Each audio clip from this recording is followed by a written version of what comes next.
Hey everybody, it's Mike. I hope you're doing well. A couple of announcements I wanted to make. First of all, today's episode was going to include both Deb Radwan and Adele Chalifu. Adele got in touch with me, said that she had some other things going on, so we will have Adele on probably in our second season, but today's episode is just going to be Deb, and we're going to be talking about Salute today from the 1983 album.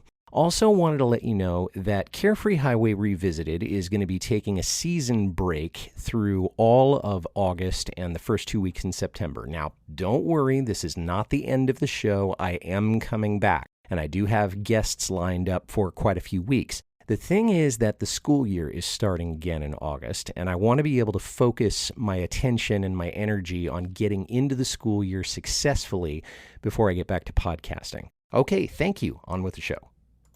The first guest of the evening is truly a poet. He's an artist. He is a friend and an inspiration to anyone who has ever played the guitar or tried to write poetry. Would you please welcome Gordon Lightfoot?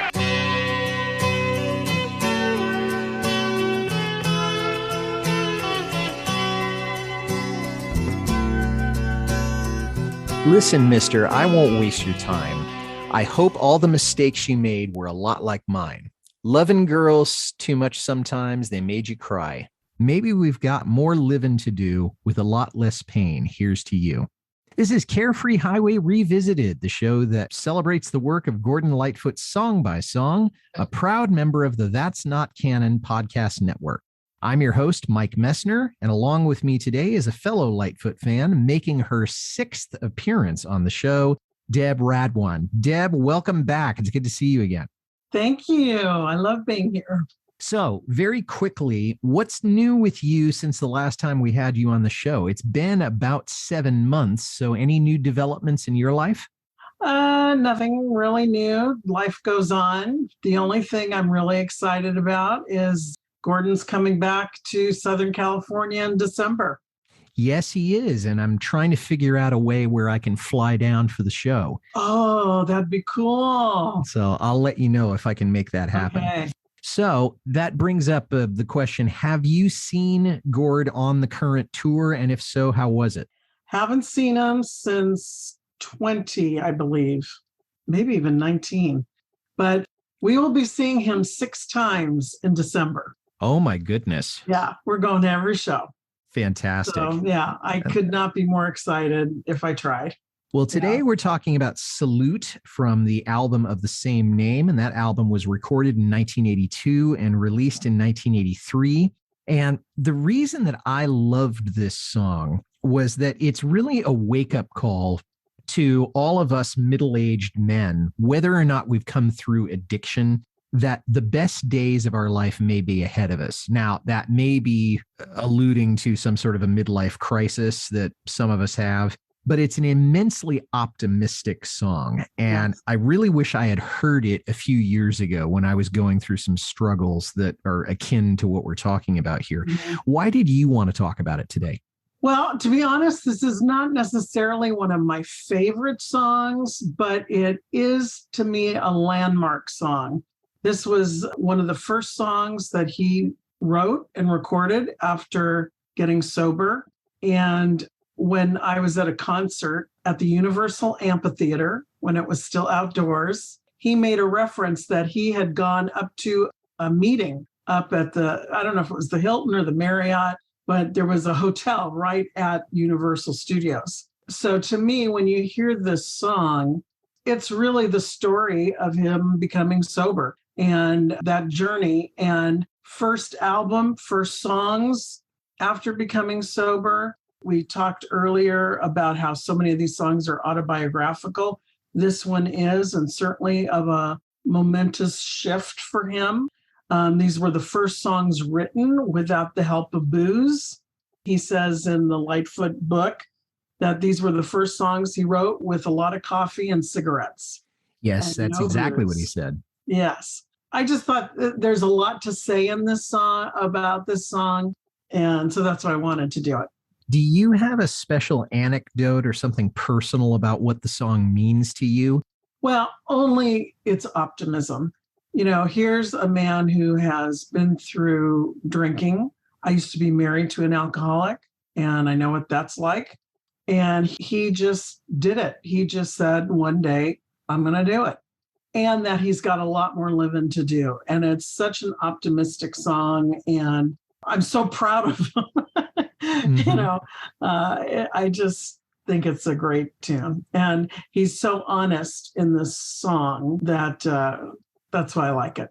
Well, he had stopped drinking in 1982. And according to him, his record company told him he was doing, quote, irrational things, unquote. Yeah. And in that particular interview, he didn't expand on that. But we know that alcoholism does make one do irrational things. And it had certainly had an effect on his music and on his songwriting. So this was really refreshing. I think for me, I would love to hear this song traveling. And the reason for that is, number one, that's where I first heard it, was when I was in a plane going someplace that I was anticipating. But I think also it is a song that is about movement. It's not about reflection. It's about heading somewhere, metaphorically saying, okay, you've got more to do. And as the song says, you've got more living to do. You've got more loving to do. And so for me, this is one where I would always want to listen to it when I'm in my car or when I'm in a plane or something like that, going from one place to another. What about you? I agree about the driving, in a car. I also think exercising when you're like sitting on that bike or a treadmill or whatever, and, you don't want to go on. And then this is just such a upbeat affirmation of what you're doing, that there's still a lot more to do and keep going. And I think also just during some tough times, we've all had them, that this is just a good reminder that there is light on the other side. You can get through it. Life can get better again. And there's still a lot to do.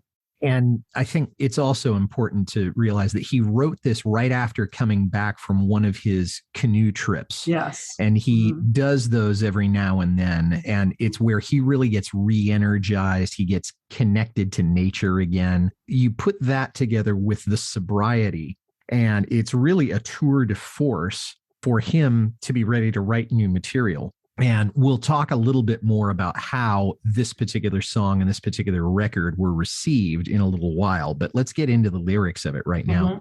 Listen, mister, I won't waste your time. I hope all the mistakes you made were a lot like mine. Right away, this is not one of his poetic songs. He's just getting to the point here. We don't really know who he's talking to at this particular moment. Could be some acquaintance, could be somebody he actually met. He could be talking to himself. He says he hopes the mistakes that they made are similar. And I'm not sure if he's doing that so that he can relate to them or so that his audience can understand the lesson he's about to impart. At that concert, he said he had gone to a meeting. And I imagine him walking into the meeting, walking over, shaking someone's hand, and said, I'm not going to waste your time. I hope you've gone through the same thing I have. Let's talk about it. Laying it on the line and saying, I hope you can help me. And you've been through the same shit I've been through, Yeah. And we don't know a whole lot in the book or in the documentary or the things about his experience with 12-step groups, but thank God that he's had it, because when you're trying to overcome alcoholism, I'm not sure it can be done alone. I don't know that he went to a lot, because he has said that he just quit cold turkey, but it made it sound at that concert like, that day he needed a little reinforcement. And he said, I went right up here, went to a meeting with other like-minded people who have been through similar experiences. We'll be right back to our conversation with Deb Radwan about Salute. But first, a word from one of our podcast partners.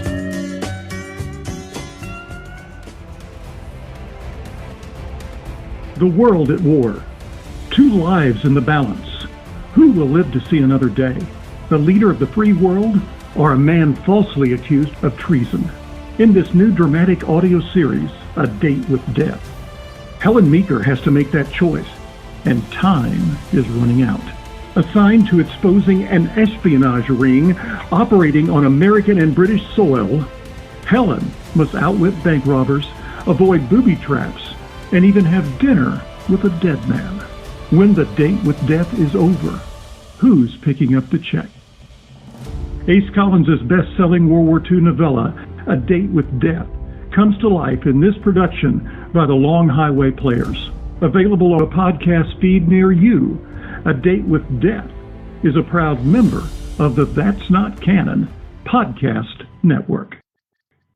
We do know that some of the irrational behavior that we alluded to a minute ago can involve and does involve womanizing when it comes to Gord. And that brings us into the next bit. Right. Loving girls too much sometimes they made you cry. Now, originally, when I read this, I thought, okay, he's doing the old Jimmy Buffett. You know, some people claim that there's a woman to blame. Yeah. But it also seems like he's taking some sort of responsibility for being a womanizer, because we know that he's done that since then. And we know that he had that as part of his past. And it's not something he's proud of, but at least it's something that he's acknowledging here.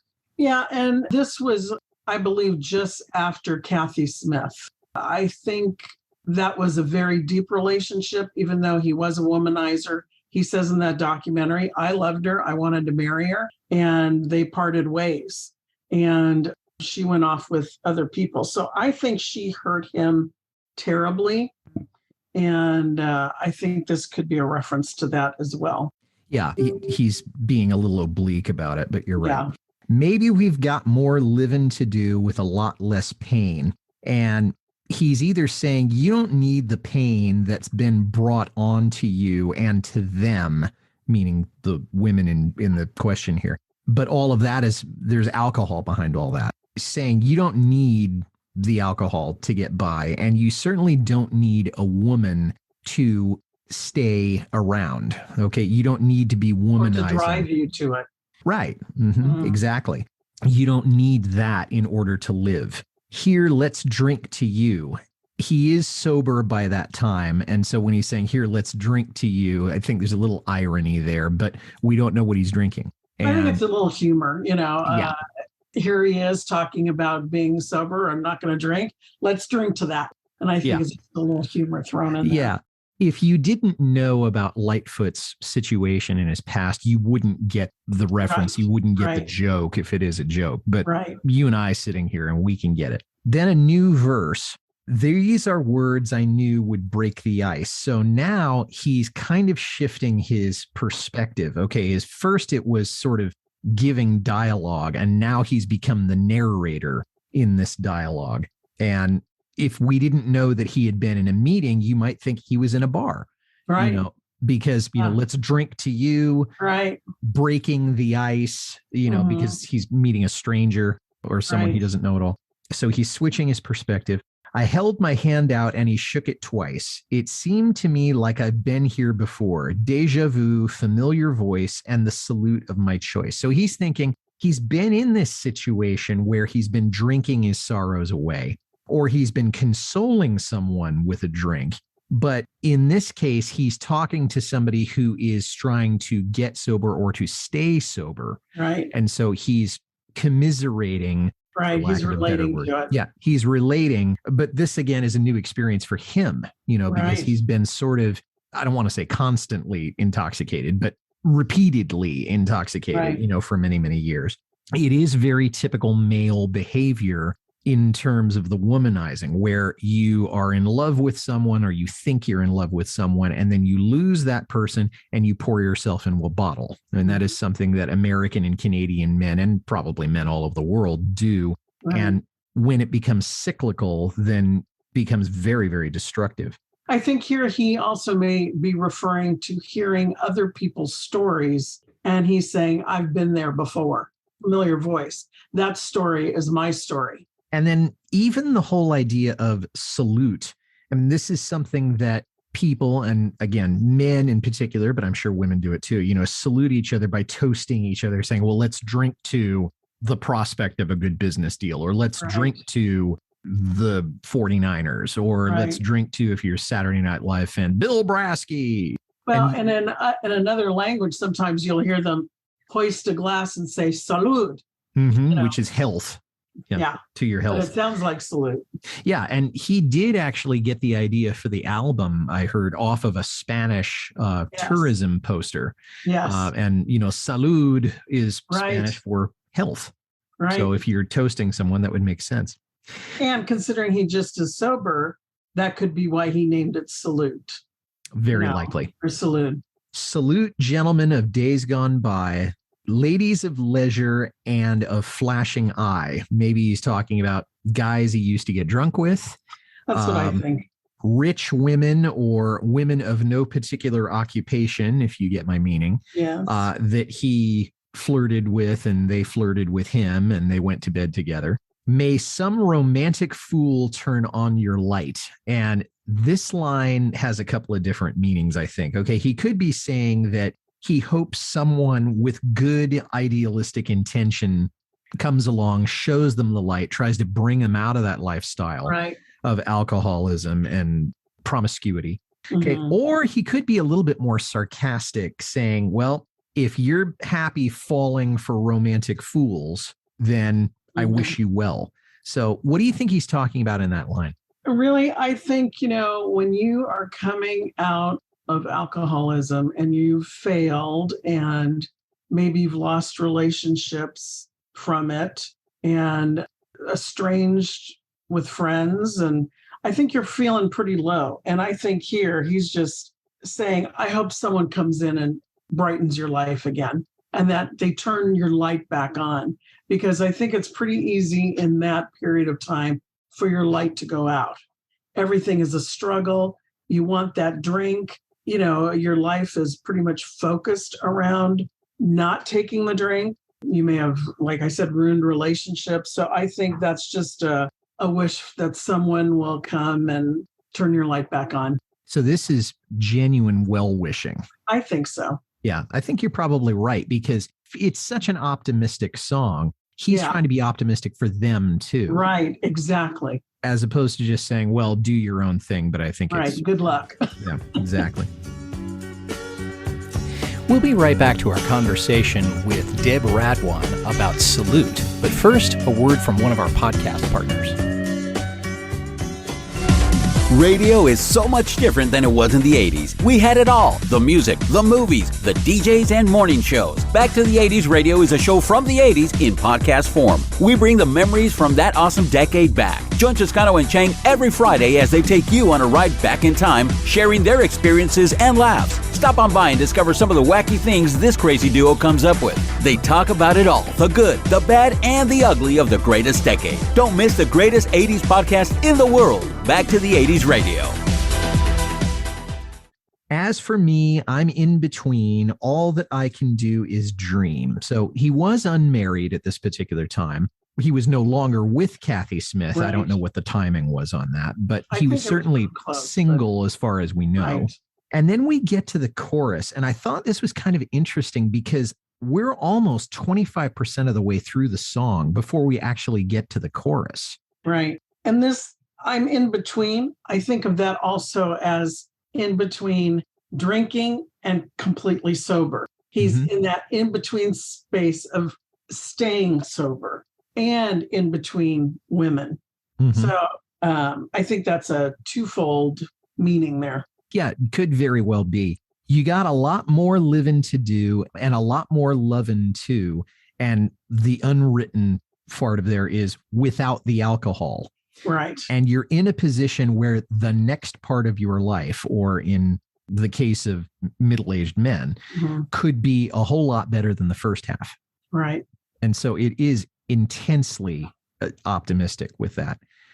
When you make it through the night with no end in sight. I love that line. You know, there's a night with no end in sight, but you made it to the end. That's right. And the dawn peeks through. You got a lot more living to do. Yeah, that's beautiful. Yeah. Salute nightingales upon the tide. And this seems like a female image, and it could be sirens or mermaids that lure sailors to their death. But he could be just talking about women in general. You have any thoughts on that?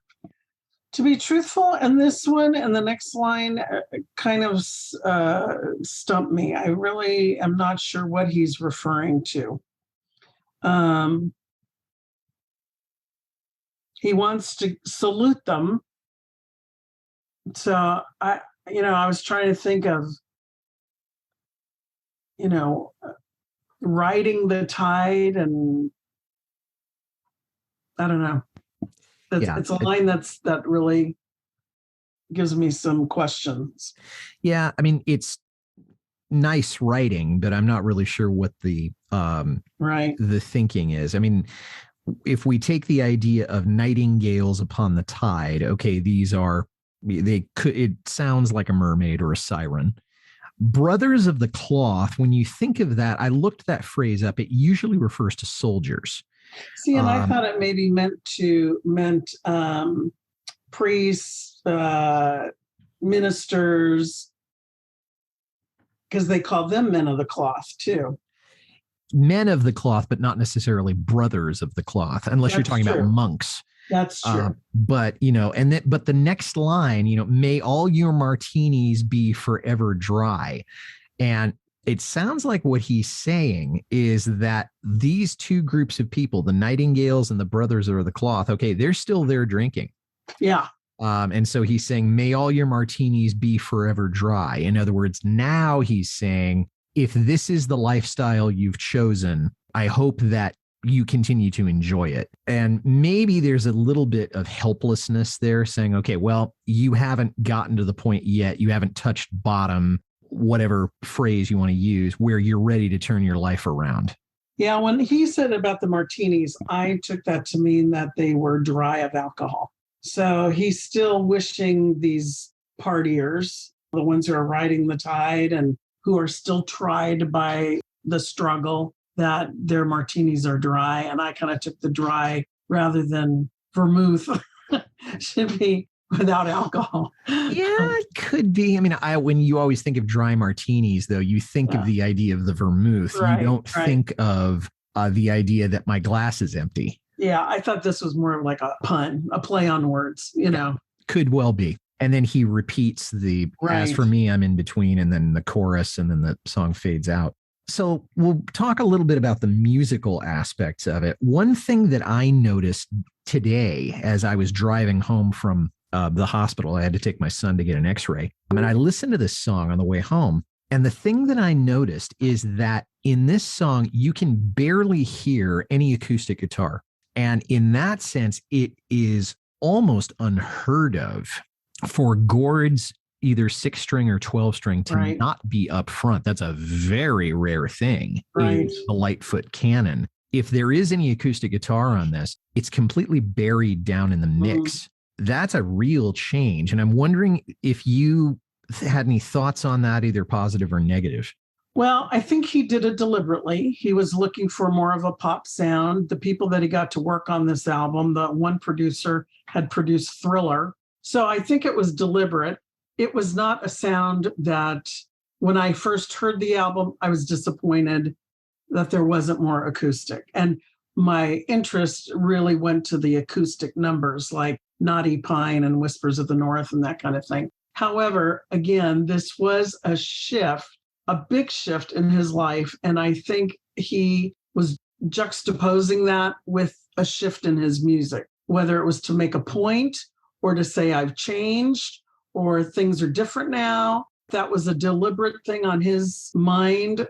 I'm not a big fan of what I consider overproduced tunes, but I do like the way when it comes to, as you said, there's a lot of stanza and lyrics before we get to there's a lot more living to do. And that there's a lot more living to do to me is like a big crescendo, almost like riding that wave in. So I do like that aspect of it. There's kind of a lead up to that message. And again, you can't beat the optimism. He'd call this a toe tapper. And I like that. The thing that I didn't like about it, if there was a criticism I was going to have, was that I thought he waited too long to inject the chorus. Because especially in the 80s, There's going to be maybe a verse, maybe a second short verse, but then you get to the theme, you get to the chorus, you get to something you can really be hooked on. And since there's no authentic riff in this, like a very recognizable guitar riff, right, in this song, I thought to myself at the very first time I listened to it, okay, another verse, get on with it. And it may be one of the reasons that it didn't work particularly well as a single. We'll come back to that in a minute. We'll be right back to our conversation with Deb Radwan about Salute. But first, a word from one of our podcast partners.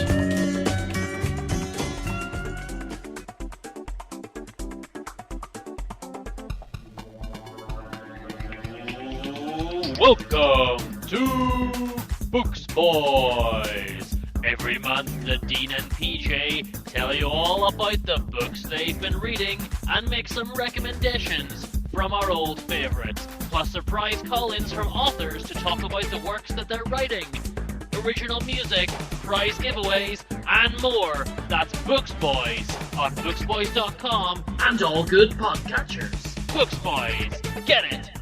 Buy it. Books. For me, my favorite musical part of this was Gord's vocal.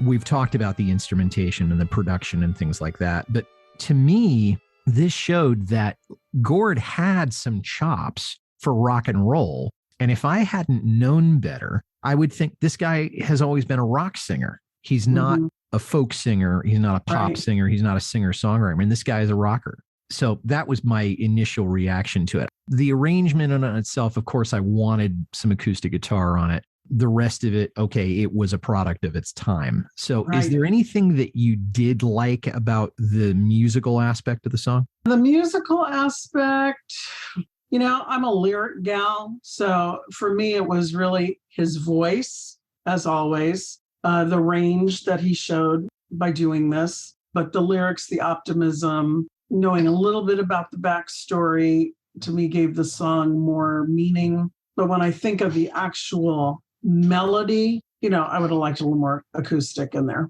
It bears going through some of the names of the people who played on this, besides Lightfoot. Before I do that, I should mention, looking at the album credits, there is no acoustic guitar at all that is mentioned in the album credits. I cannot for the life of me imagine that Gord would not have had some acoustic guitar somewhere. But if there is, it's mentioned as rhythm guitar, not as acoustic guitar, 6-string, 12-string. Terry Clements did play lead guitar. Rick Haynes played bass. Dean Parks is the producer that you were talking about. He was brought in to give a more top 40 feel. He did play lead guitar, and he also played synthesizer, and he was listed as the co-producer of the album. Barry Keane played drums. Hadley Hawkinsmith played bass and played the high string bass, and the high string bass is a real 80s innovation. That's a great name. It really is, yeah. He has worked with Neil Diamond for a very long time and also has worked in studios with sessions of some of the Christian acts that are very popular in the 80s and the 90s. Mike Heffernan, of course, is still with the band playing piano and keyboards. Pee Wee Charles played steel, although I don't think there was any steel on this particular song. Harlan Rogers played piano, also known for working in the Christian music world. And then Carol Parks did harmony vocals, although if she played on, or if she sang on this song, it wasn't particularly prominent. I think Gord just doubled his vocal on this, which is much more characteristic. Carol Parks has since passed away. The song has only been played 15 times in concert, from what I can tell, all of them in the 1980s. The first one, probably while he was still promoting Salute. I think Salute came out in March or April of 1983. And the first time he played it in concert was in September of 1983 at the National Arts Center in Ottawa. And then more recently, he played it down in your neck of the woods, which was at the Greek Theater in LA. And that was in September of 1988. He hasn't played it since. And if he's played it on the current tour, I can't find it. Has he ever played it in any performances that you've ever seen? I don't think it was a lot, but I would say at least a couple times in the 80s when the album first came out, and he was promoting the album. Okay, so it was in its context. Yes. Okay. But after that, I don't think I've heard that. Yeah, and people don't go to concerts to hear songs they missed along the way. They usually go to concerts to hear the hits. There's a great song about Paul Simon complaining to Bob Dylan, every show I do, they only want me to play Homeward Bound and The Sounds of Silence and Bridge Over Troubled Water. And Dylan said, well, if I were going to your show, that's what I would want to hear. That's right. James Taylor made a joke at one of his concerts that he introduced Fire and Rain. And he said, little did I know then that I would play this song every day of my life for the rest of my life. Yeah. And another Jimmy Buffett reference. Okay. His greatest hits album was called Songs You Know by Heart. And he plays those 10 or 12 songs or however many every single show that he does. Right. Well, the song was released as a single, but it did not chart in any of the markets where he has usually charted. Not in Canada, not in the US, not in Australia, not in New Zealand. His charting record in the UK is a little more thready, but it didn't chart there either. It's only the second time since 1967 that he put out a single that didn't make the charts. In My Fashion, which we've talked about on this show, did not make the charts either as a single. Before that, you have to go all the way back to 1967, and I think that may have been the Way I Feel record. The album went to 59 in Canada, and it went to 175 on the US Billboard 200. So not terribly impressive. What Jennings had to say about it was that the album wasn't particularly cohesive. I haven't played the album from beginning to end, so I can't really say that. The title wasn't particularly appealing. We've talked about what the origin of the title was, but when I first saw the album cover, I thought this is another greatest hits thing, or it's some tribute album, salute to you, Gordon Lightfoot. So it was a little misleading. And the other reason was that the production was too top 40s. It was too much of an attempt to be pop, when Gord is basically an acoustic based artist. Exactly. And that's what I was going to say. I think it was, and there are some great tunes on there. They are mostly, in my opinion, the acoustic songs, the Whispers of the North and Knotty Pine and those things, which he still will occasionally sing in concert. But I think for the Lightfoot fan who was with him through the 70s, that this album had to have been a little bit of a surprise and maybe not a welcome one from his usual troubadour-esque acoustic sound. And I think Lightfoot did say later that he wished he would have named it Knotty Pine or Whispers of the North, something that was a little bit more indicative of his normal style. Yeah. And I think at that point, he felt like he had to do this to stay relevant in some way, because the music industry and the tastes of the people had really changed since 1975, 1976. That's right. And he figured, okay, well, it's a new start for me. I've got a new approach. I quit drinking. He had seen his sales go down with Endless Wire and with Shadows, although I loved the Shadows album. I did too. So now he's thinking to himself, okay, well, I've got to stay relevant if I want to stay on my label. And so this is the result. And he has pretty much left it untouched in terms of his live repertoire since then. And perhaps appropriately or, apropos of that, no one has ever covered the song.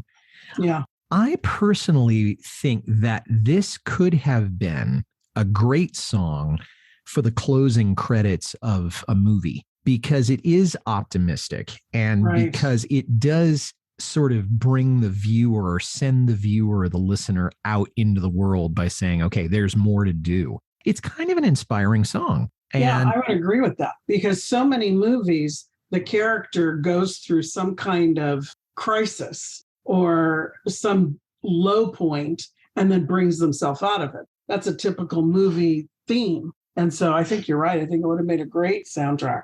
Yeah, well, maybe somebody who's listening can get that, and talk to the people at Warner Brothers. Yeah. Deb, I don't think anybody can or should cover this song. I think it deserves to stand as it is for all of the reasons we've talked about and some others that we haven't. but I wish someone would perform it, either Lightfoot or somebody else, for a group of people that are gathered to celebrate their sobriety. Yeah, great idea. Deb Radwan, thank you again for joining us. It's always a lot of fun to talk to you about Lightfoot's music. This is appearance number 6, which is far and away the record. And love to have you on the show again in the second season. Great. I always enjoy talking about Gordon and the songs. And thanks for listening, everybody. If you like this well enough to listen to the whole thing, tell somebody about it. Carefree Highway Revisited is on Apple, Spotify, Acast, or wherever you get your podcasts. Our website is www.lightfootpodcast.com, and our Patreon page is www.patreon.com/carefreehighwayrevisited. You can reach me, Mike Messner, at teachermike72@gmail.com. Our next episode will be coming out in late July, right before our season break, and we'll have Jim Thorne on. He'll be coming to talk about Did She Mention My Name? Until then, this is Mike Messner reminding you, run for the roses, but don't forget to stop and smell them. We'll see you next time. Break, and we'll have Jim Thorne on. He'll be coming to talk about Did She Mention My Name? Until then, this is Mike Messner reminding you, run for the roses, but don't forget to stop and smell them. We'll see you next time.